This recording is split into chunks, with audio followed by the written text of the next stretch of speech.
the University of Tampa and the Sykes College of Business combine workplace fundamentals with real-world experience. The support our Tempo team received from the Sykes College of Business ultimately allowed us to advance to the global finals, besting teams like Harvard, MIT, and Yale. Our centers and institutes ensure that students learn to succeed locally and globally. These centers prepare students to navigate the nuances of international markets and cultures. So I'm from Cuba. With the country opening up, I'd like to be one of the first entrepreneurs to really invest in my country and in my people.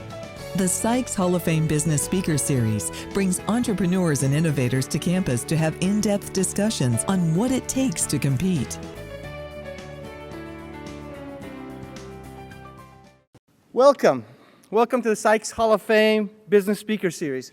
I'm Frank Ganadian, Dean of the Sykes College of Business at the University of Tampa. Tonight's presentation, once an entrepreneur, always an entrepreneur, from localization to globalization, gives a close-up view of an energetic entrepreneur and an innovative leader with a vision to transform a business in this globally competitive world. Today, we are delighted to have with us Mr. Chris Sullivan, the founder of Outback Steakhouse and former chairman and CEO of Outback Steakhouse Incorporated. In 1988, Chris Sullivan founded Outback Steakhouse with Bob Basham, Tim Gannon, and Trudy Cooper. The company went public in 1991, and over the next 15 years, collaborated with the founders of Carrabba's Italian Grill, Bonefish Grill, Fleming's Prime Steakhouse, and Roy's to develop and operate more than 1,400 restaurants worldwide. In 2007, with then CEO Bill Allen, the OSI Board of Directors and executive team sold the company to Bain Capital Partners, Catterton Partners, and founders. In 2012, the reconstructed company, Bloomin' Brands Incorporated, went public. Mr. Sullivan's current partnerships include Metro Diner, Consul Hospitality Partners, Besito Mexican, Omnivore LLC, iPaladin LLC, and numerous restaurant industry investments. Mr. Sullivan graduated from the University of Kentucky with a BS degree in business and economics, and in year 2000 was inducted into the Hall of Distinguished Alumni. Together with Bob Basham and Bob Barrett, Mr. Sullivan founded the Old Memorial Golf Club in 1997. Currently, he serves on the board of directors of Horatio Alger Association of Distinguished Americans, the First Tee of Tampa Bay, and Copperhead Charities. He is an active in numerous charitable organizations focusing on education and catastrophic diseases. Mr. Sullivan is also chairman of ART International, a PTSD-focused charity organization. In a few moments, our moderator, Dr. Britt Shirley, who's professor of information and technology management here at the University of Tampa, will talk with Chris Sullivan. But first, we're going to share with you a brief video.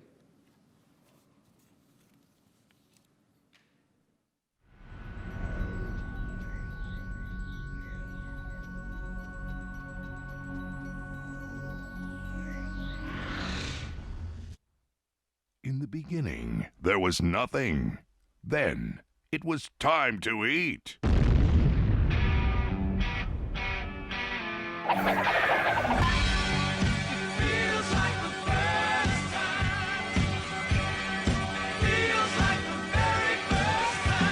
It's just an amazing story, the Outback and Bloomin' Brands story. Everyone was a maverick in their own way. You know, we had great food, we had a great culture, we had great design. At the time, this concept, this casual dining steakhouse that people had such an affinity to, it didn't exist.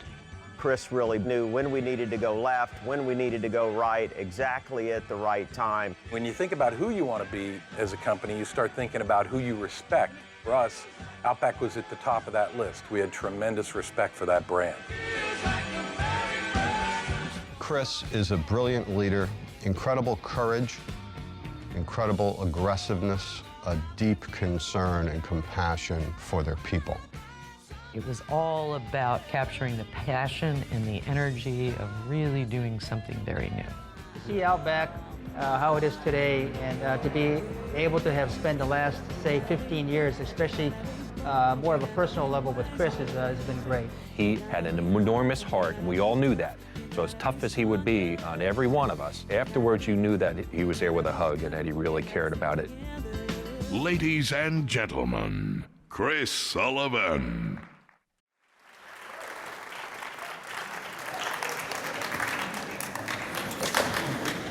I want to thank all of you for joining us tonight, and I also want to remind you that after I ask Mr. Sullivan the questions, you're going to have the opportunity to ask him questions, and you're going to use the Twitter hashtag SykesHOF20. That's SYKESHOF20.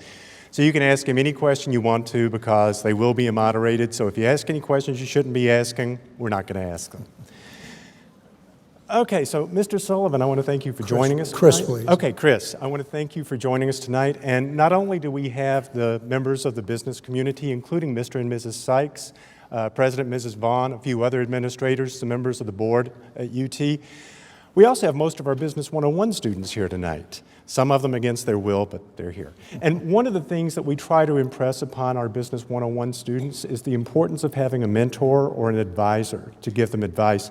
So my first question for you is, how important do you think it is to have a mentor or an advisor in business? Well, I wouldn't be sitting here today if I hadn't had great mentors along the way. And I think it's one of the most important decisions that young people need to make when they leave University of Tampa.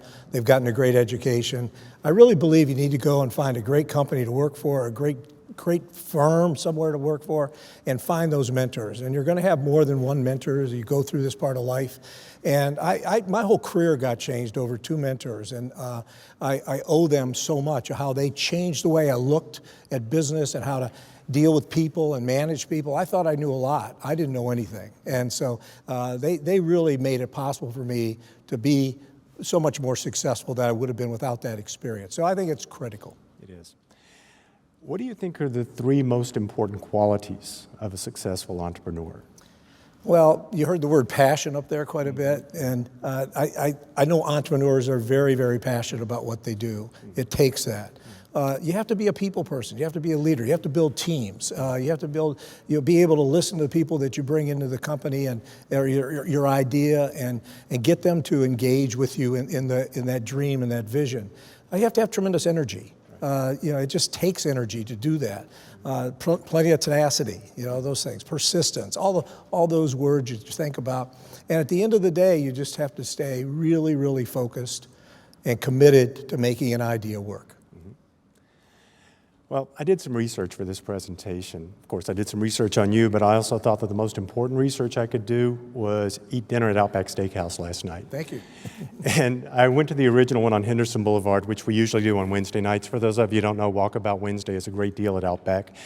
So it was the original Outback on Henderson Boulevard. So that leads me to my next question. Where did the concept for Outback Steakhouse come from? Well, Bob and I and Tim and Trudy had all been in the restaurant business and worked for a great company called Steak and Ale, founded by a fellow by the name of Norman Brinker, who was really one of the great restaurant entrepreneurs in the country. And Norman gave a lot of young people tremendous opportunities to be in business, and really helped us understand what it took to be successful. It really all was about quality people and execution, those kinds of things.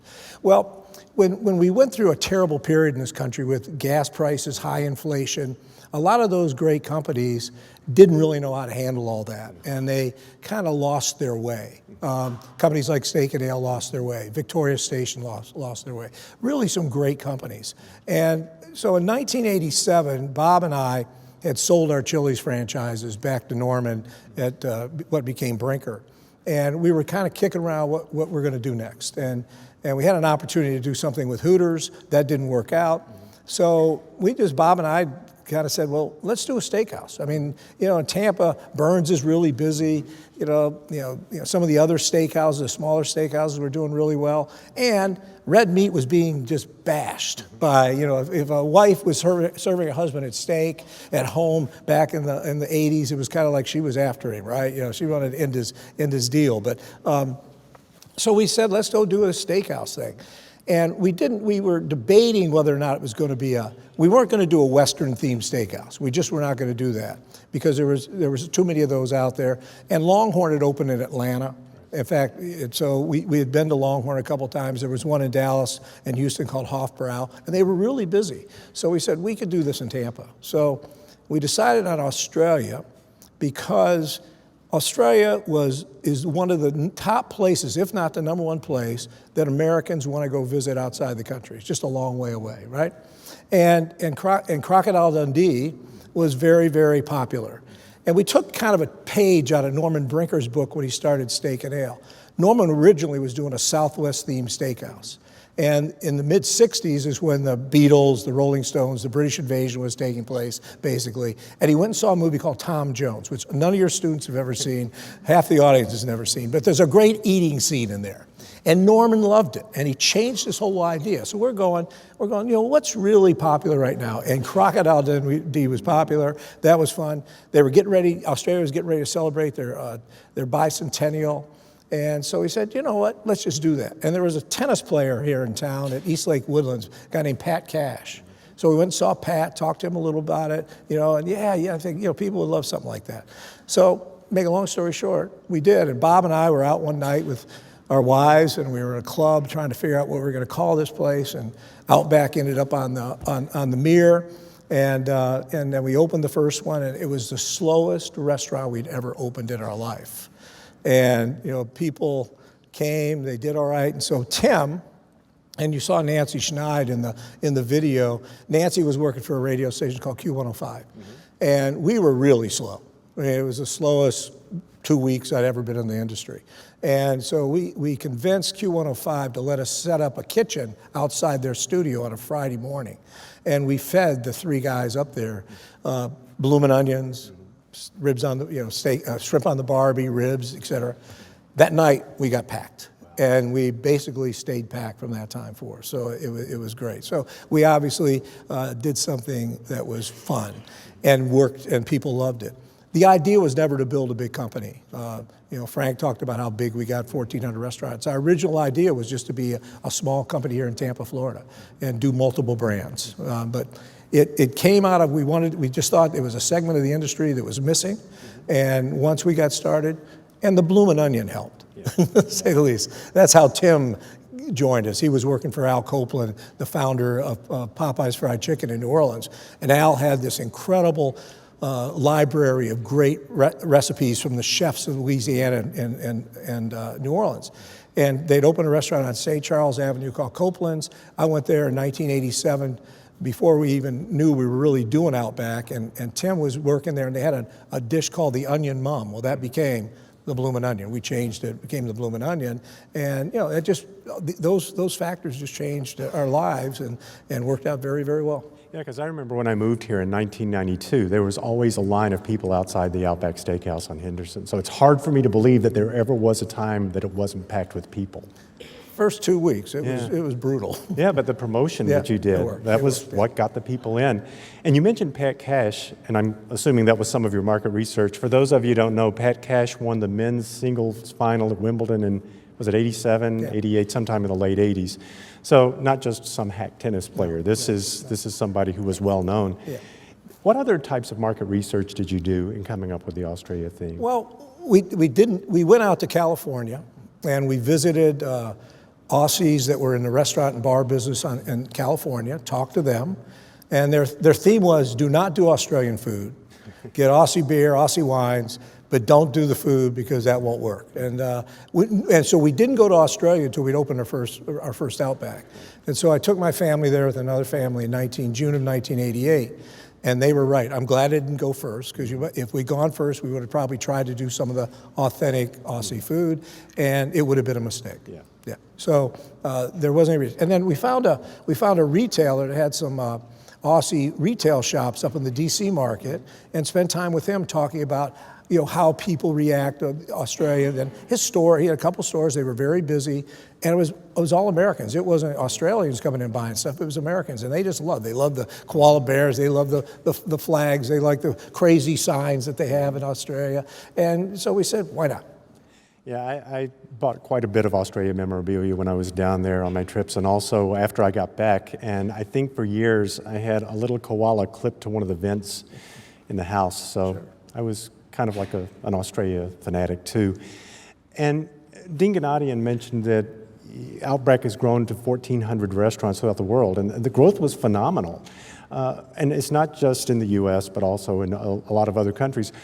What made you decide that Outback was ready to go beyond Tampa? Well, we had been successful going all over the country, and we didn't know if the price point at Outback would work overseas. In some countries, yes, but in the United States, back in the mid '90s, early '90s, we decided let's go dabble. So we said, let's go to Canada first. It's English speaking, some Canadians probably have been to Outback, especially in Florida. So let's try Toronto, and we opened up a couple up there and found a good partner, and it worked. And then we started going, we went over to England, and we found a franchise group over there that did Fridays, that did very well. So we opened 5 over there, and they did okay. But then we started to understand that we have in most of this country some really great labor laws that allow you to do real enterprise. This country's so great with all that. But you go to some of these other countries and you get in some labor laws that become very, very difficult. And even though you're franchising, you learn from the people, the titans of this industry, Ray Kroc and Dave Thomas, about making sure their franchisees are successful, right? And so, you're going over there and you can see that in some countries this just isn't going to work. And because they just can't make money, the levels of investment were higher. So we started looking for places that were a little different than that. And we used Coke as a wonderful resource to tell us, what countries we might want to look at. Where are American products well received? Where are there operators that can really do it? So we ended up in 2 places that just really made our international business work: Korea and Brazil. Now those are pretty different places, to say the least. And Korea, at one time, we had 100 restaurants there. It was absolutely amazing. Now, our franchisee over there had a relationship with a Korean golfer, a woman named Si-Ray Pak.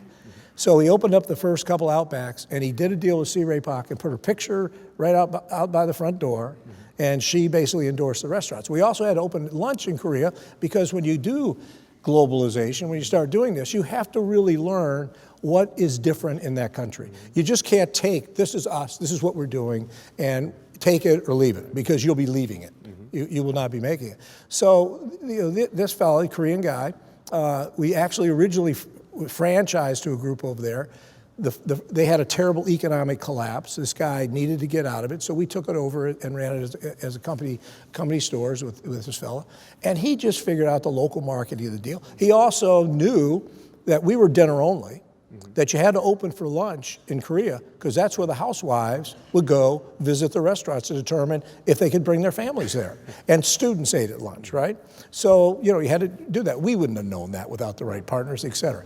Then in Brazil, we had a fellow from Chicago that was a McDonald's franchisee down there, had done really well, sold it, and Coca-Cola introduced us to him, and we spent some time with Peter and his partners, and they built the most successful Outbacks in the world. The highest volume Outbacks in the world, the top 4 and 5, have been in Brazil for a long time. And people just love the brand. Again, it's open for lunch and dinner there because of the demand for it, et cetera. And the menu's a little bit different. You have to adapt. You have to adapt for resources. You can't, we have such great production of product in the United States. Well, it's not that way everywhere. So your beef, say in Brazil, doesn't come from Brazil because they don't have grass-fed beef. That's a lot. So it had to come from Uruguay, right? So you have to do that. Bloomin' onions. We grew bloomin' onions in 4 parts of the world, so we'd have them all year long. Different things like that. So the globalization side of it ended up very, very good. You look at places like Korea, we did very well. We suffered in Japan. We didn't do as well in Japan. Might have been the partners. We partnered with a really big company in Japan, and I don't think we got really the best response because that wasn't their most important thing they were involved with, and so it created a lot of challenges. And the people that did international for us did unbelievable hard work all the time, procuring product, understanding, really getting to know people in these markets that knew what could go on. You know, with globalization, with all the way to get so much more information and the speed of everything, makes those kinds of things easier. Yeah. But it has also made the economies around the world better in so many cases. So disposable income growth has gone up so much more in a lot of countries because of globalization. So it was actually turned out so much better than we thought it was ever going to turn out. It was great. Now, China, in Hong Kong, we did really well, right? And because there was a lot of expats in China, et cetera. But in mainland China, we really struggled and continue to do that. So it's you got to find your niche and find the right partners, and it's complicated, but it's doable, but not 100%. And you mentioned some of the challenges that you faced as you expanded internationally, like the problems with the Japanese market and the supply chain, making sure that you were able to get the supplies from different countries, not necessarily the country where you had the restaurants. What do you think was the biggest challenge you faced as Outback grew? Internationally, in the global side of it, making sure we had the right partner. It was uncanny where we really had the right partner, and this was the most important thing they were doing. We had success. Where it was somebody with money, but they had other businesses, but they had the money and the capital to do it, which is always a challenge.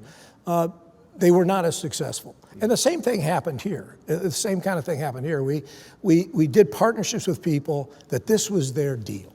Whether they're a franchisee or a joint venture partner, this was their focus, was Outback or Carrabba's or wherever it was. They weren't doing 5 other restaurants. They weren't doing 2 other companies, and their son-in-law is running it, or that wasn't happening here.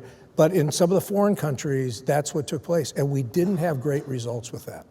Yeah, that was the biggest difference. Yeah, and so you've talked about some of the advantages that you had as you expanded globally. In your opinion, what is the greatest advantage, or what are the greatest advantages of globalization? It expands the wealth of the world. It makes more economies more vibrant, first of all. It gets people, we're here to talk about entrepreneurship. So you get more people that want to be entrepreneurs. They see an industry now that has grown so rapidly in the food business around the world. And there's so much quality food all over the place. I was just in Mexico last week, and San Miguel Allende. I couldn't believe the restaurants there and the quality and what they're doing. So, this industry, hospitality industry, has just exploded in such a way. It's incredible because there's so much talent and there's so much more money in the world and globalization has done that. There's no doubt about it. And finding that talent. And finding that talent and doing those things. So there's advantages, there's disadvantages. There's people obviously with the manufacturing base changing in the United States. But you also look at the United States and say, how's our economy doing? There's segments that suffer, there's no doubt about that. That's the world. That's been the world economy for a long time. Things go up, things go down, restaurants go up, restaurants go down, hotels go up. That's just the economic way of the world and how markets really fluctuate and do that. So those people that can make the adaptations to do that. In this world, you have to become digitized. You do, to be successful long term. So, and especially be in the global side of it, you have to be digitized. That's a requirement. What additional research did you do or need to do before Outback expanded outside the United States, before it became a global company? We tried to understand disposable income. That's really one of the key things that drives success in the restaurant industry, is what level of disposable income's there. And there's, quite frankly, a few places we went to, there wasn't enough of it. But as we learned, and again, companies like Coca-Cola were helpful to us, some of the liquor companies were helpful to us, getting us the kind of data that we could start making better decisions. And we did that. And markets, like in Korea's example, almost all really disposable income back then was centered around Seoul. There's other places you didn't go. In Brazil, it was around Rio and Sao Paulo. That was pretty much it, right? And so that's so different than other parts of the world. And so you have to really, really learn who has that and who doesn't have that. You learn what international markets are tourist markets and have really long down cycles. You know, they might have, 4 months of really great business and they're fun, but the rest of the time they're not so good. Those don't work either. So it is about how much income, how much money's in the marketplace that's disposable. Okay, since we're talking about globalization, another question that we can try to use to link globalization to localization, if I can use that word. What types of opportunities do you think globalization provides to someone who wants to start a small business? Well, it gives you just a bigger marketplace. It gives you such a much larger area to pick out. Where do you want to go do this business? And then if you develop a product successfully, it gives you more choices to go someplace. So it really expands the marketplace. That's a good thing and a bad thing. It could get you fragmented out there too early and you're not ready to handle that. But if you know how to grow the business the proper way, it just gives you so many more choices. It gives you choices on where you get product. It gives you choices where you get people. It gives you choices where you get money. I mean, the money in the international marketplace is unbelievable, right? So there's a lot of, just like in our country, there's all the benefits of that. But you can get products, obviously, in source or manufacture products for less money offshore a lot of times. Not saying that's the best thing to do, but it's a reality that's a possibility. So that helps a small business. Distribution can be great. It also can be problematic, right? A lot of people that do work, have had problems with imports, exports. You get a mad cow disease problem going on someplace, and all of a sudden, you can't get product. You get droughts. You get all kinds of problems going on, and people don't want the products coming in and out. People movement is a very positive thing in a lot of ways, but also it can become problematic. But it's the world today is such more rich people, more money, more people with great jobs. And yeah, obviously there's problems in places, but I mean, it's just such a better place to do business with than it was 20, 30 years ago. And you mentioned earlier society being digital. That's basically made it so that in many industries, a small business person's market isn't just their local area, it could be the world. Sure, and that happens. And with the digitization and social media, it's so much different to advertise and communicate, and people all over the world are using those, whether it's Facebook or now it's, Snapchat or whatever it is, it's all over the world. It's gigantic, we all know that. So this unbelievable change in how the world communicates and the world lives life and records life and finds out about what they want to find out about, find out what's new, what's hot, what kind of, restaurants near me, boom, anywhere in the world, it's there, right? And that's a dynamic change from what it was 20 years ago, 10 years ago. So on that same vein, do you think that globalization presents any challenges for small business people? Sure. Languages, cultures, it's expensive to go to other places. So yeah, small businesses have to be, in order to do global, you have to be successful already. Or if that's going to be your market, you have to understand how much capital it's going to take to do that. But it's more time if you're traveling. It's more expensive if you're traveling. Finding, understanding if that product's going to work in that economy and making sure you're right. I'm going to ask kind of a personal question now. Looking back at the business opportunities you've had, are there any that you didn't take or any that you didn't follow that you wish you had? Well, the one we missed the biggest was the Buccaneers, without a doubt.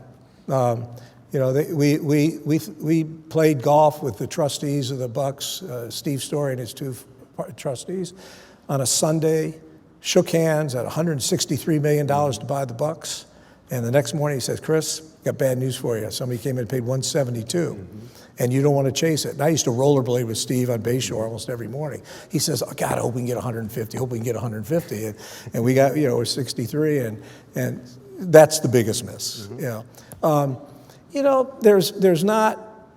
When we were looking out there for ideas like Carrabba's, et cetera, we didn't really seek out a lot of those, so we didn't miss those. I think that we were very disciplined on exactly what we were looking for, the kinds of partners we were looking for, the kind of founders we were looking for, and we were very fortunate in that. like here in Tampa with Bonefish Grill with Tim Kersey and his partner Chris Parker, that are local, great young guys, great brand over in St. Pete on 4th Street. Incredible. I mean, a great decision to go in business with them. They were terrific. And same thing with Bill Allen and Paul Fleming from P.F. Chang's and Fleming's. Just great people. Roy Yamaguchi, see that. These were all really great people that we loved being in business with. Leroy Selman. What a great man, what a great, icon in our community, just one of the finest people ever to live.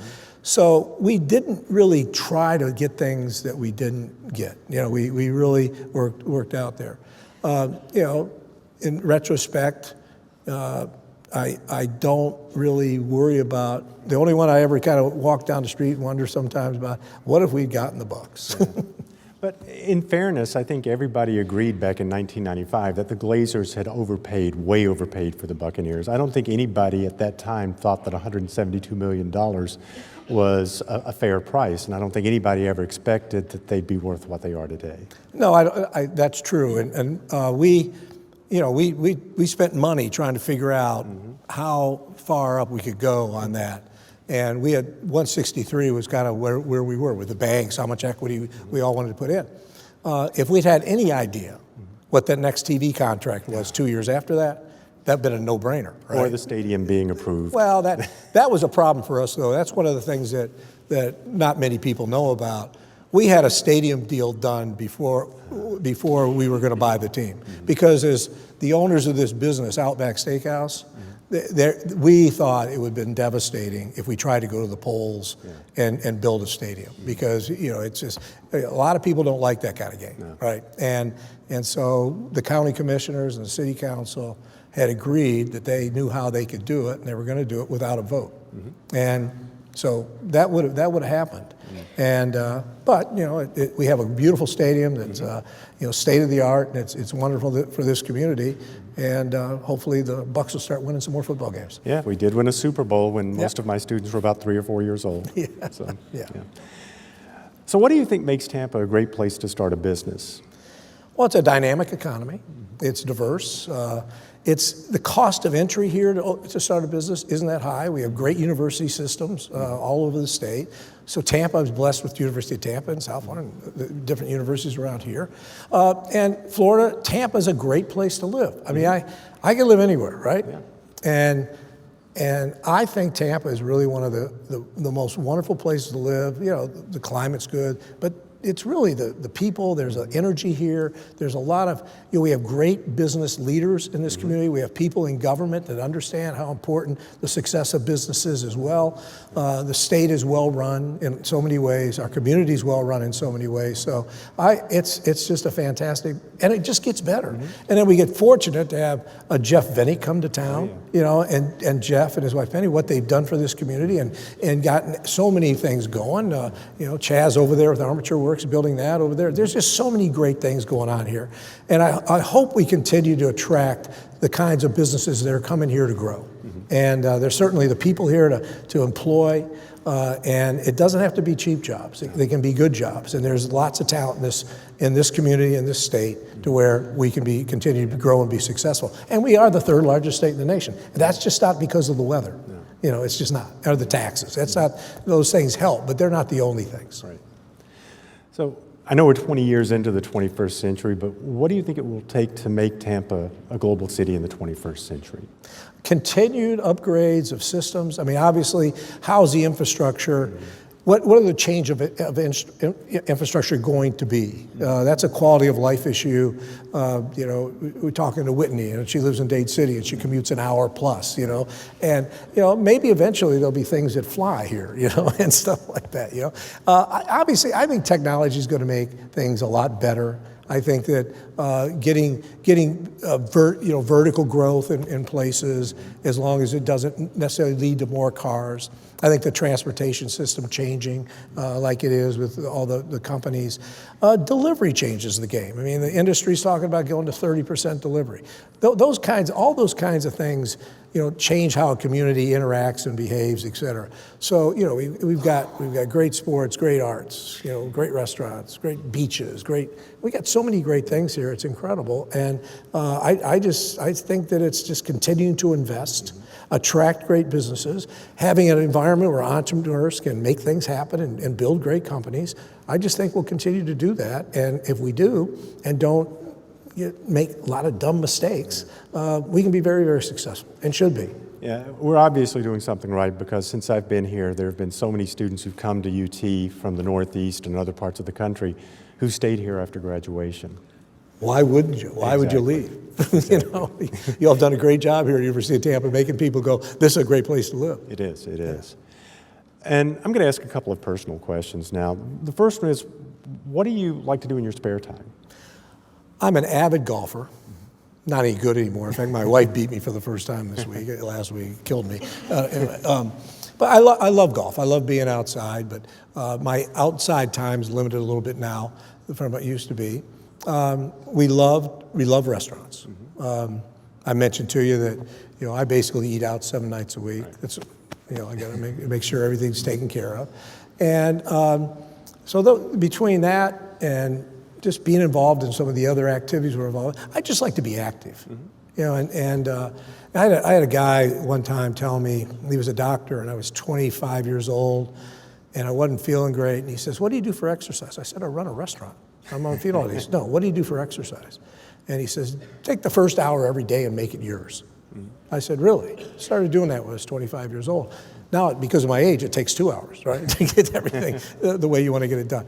But I think that it allows me to live this life and have the energy that we have and stay positive about what's going on in the world and in life. And I don't think anybody would say I have balance, because I do almost everything I do too much of everything. And so that's probably something I'd improve upon, but I doubt if I will anytime soon.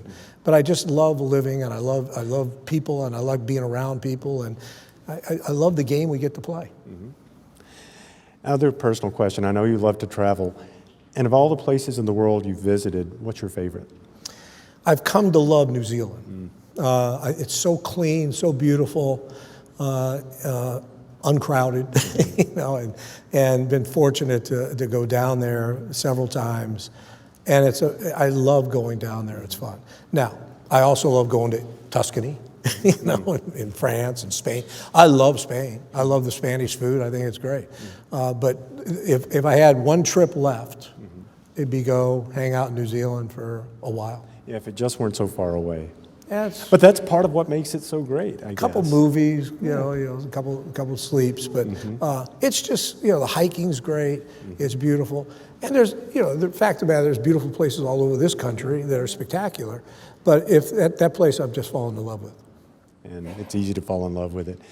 My last question for you is, what advice do you have for anyone who wants to start a business? Be prepared and, understand that it takes money. Takes time and tenacity.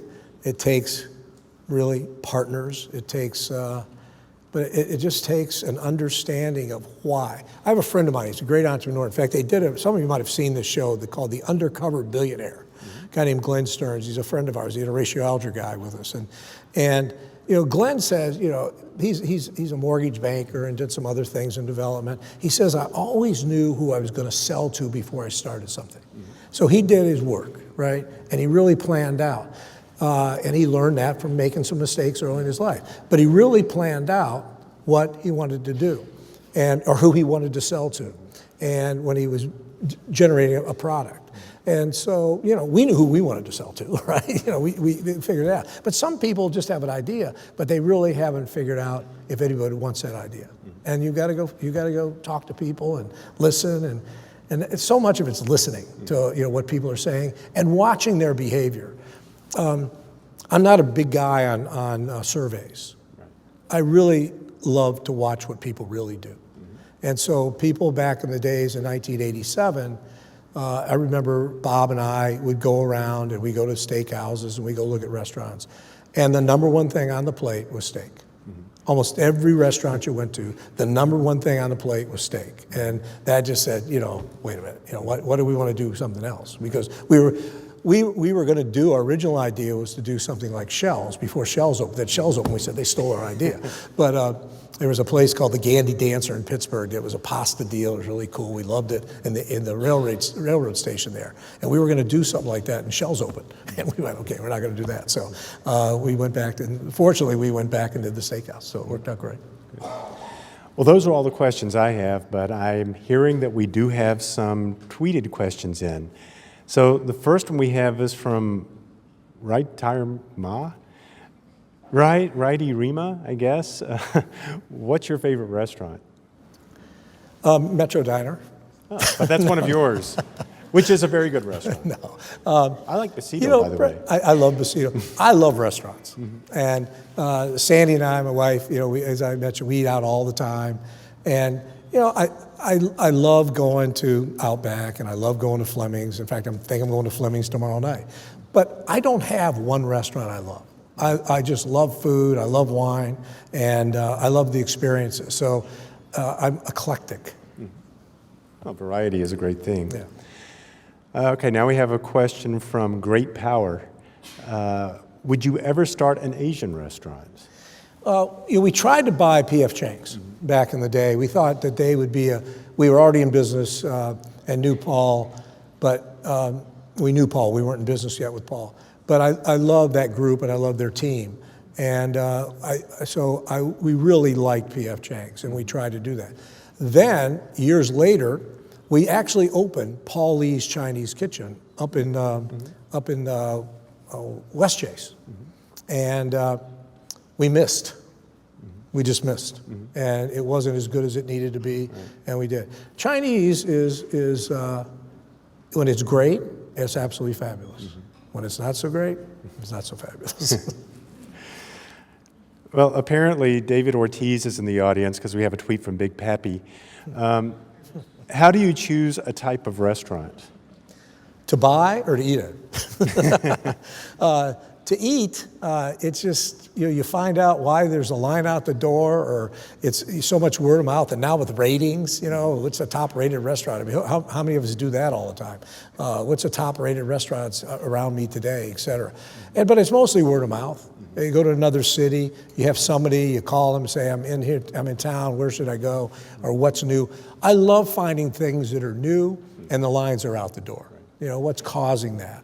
And love to do that. So that's it's, you just research and you listen and you find out, what's the hottest thing in town. We have another question from Slow Ride, who may or may not be a future restaurateur based on the answer of your question. How much capital do you need to start a restaurant? You need anywhere from $500,000 to $3 million. And it depends on what you want to do. Or you can get a food truck for $250,000, You can rent a closed restaurant that's fully built out, put in $100,000 to fix it up, and you can open a restaurant that way. It's all over the board. It depends on what you want to do. The Besito restaurant we love, but we stopped building those because it just cost too much money. The founder of it, a great guy, very smart, but he just couldn't help himself with what he wanted to do. And it's just too expensive. So, and it is about return on investment at the end of the day. But we do well there. We do great, but it's we decided we couldn't, especially with construction costs were going like that, and they've gone up to 50%. It just made it tough to do that. So, but it's one of the things you have to be so careful about. The biggest mistake people make is they don't have enough working capital. You need about 6 months worth of capital to operate that business, to just get yourself over the hump. A lot of restaurants open up big and they stay busy for 2 months and then they start to slide. And as they start to slide, a lot of restaurants haven't become as productive as they should be yet in terms of cost and how it's being managed. And so many restaurateurs run into a tough time. They just they don't have enough money to get over that hump. Well, hopefully Slow Ride will be the next Chris Sullivan. Sure. Based on the answer to that question. And I want to thank you for sharing your insights with us and just for being here, Chris, because this has been a pleasure to talk to you and for being part of the Sykes Hall of Fame Business Speaker Series. And just want to thank everybody who came tonight. So thank you, Mr. Sullivan. Thank you.